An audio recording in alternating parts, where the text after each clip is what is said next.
तो जैसे कि आज पढ़ेंगे मत्ती 1:20।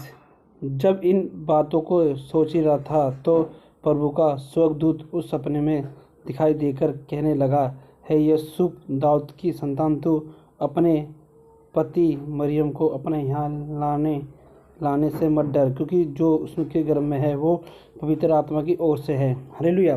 बाइबल में क्या लिखा है? स्वर्गदूत क्या कह रहा है? जो उस मरियम के गर्भ में है वो पवित्र आत्मा के जरिए। हालेलुया। हमारा यीशु मसीह पवित्र आत्मा के जरिए उसका गर्भ होया, क्योंकि बाइबल में साफ लिखा है।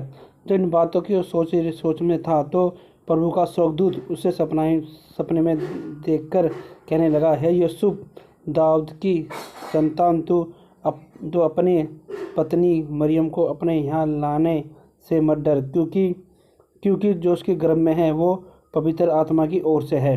हालेलुया। बाइबल में साफ लिखा, जो उसके गर्भ में है वो पवित्र आत्मा की ओर से है। हालेलुया। और वो पुत्र जनेगी तो उसका नाम यीशु रखना, क्योंकि वो अपने लोगों का उनके पापों से उद्धार देगा। हालेलुया। अपने पापों से क्या उद्धार देगा? वचन में साफ लिखा, वो पुत्र जनेगी तो उसका नाम यीशु रखना, वो अपने लोगों का और उनके पापों से उद्धार करेगा। हालेलुया। उद्धार करेगा। हालेलुया। यानी उद्धार देगा। यीशु मसीह पवित्र आत्मा के जरिए उत्पन्न हुआ है। हालेलुया। जो परमेश्वर की इच्छा थी। हालेलुया। मरियम की कभी शादी हो रही, कुछ भी नहीं हुआ। हालेलुया।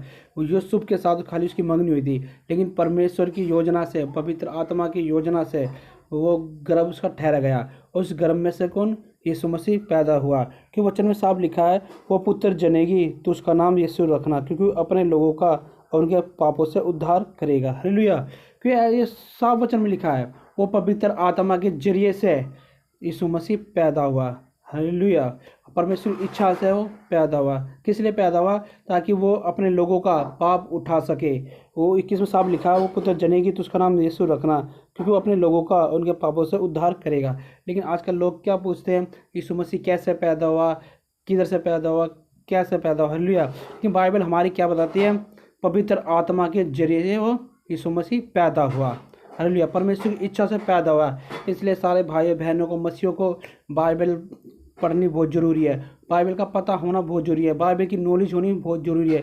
कि ऐसे बहुत से लोग हैं जो हमसे वचन पूछेंगे, सवाल पूछेंगे, हमें 24 घंटे उत्तर देने के लिए तैयार रहना चाहिए। सवाल पूछने के लिए तैयार रहना चाहिए।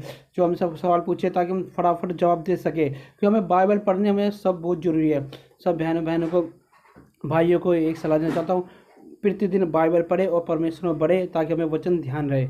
सबको जय मसीह की। सब परमेश्वर आशीष से सुनाम मांगते हैं। आमीन।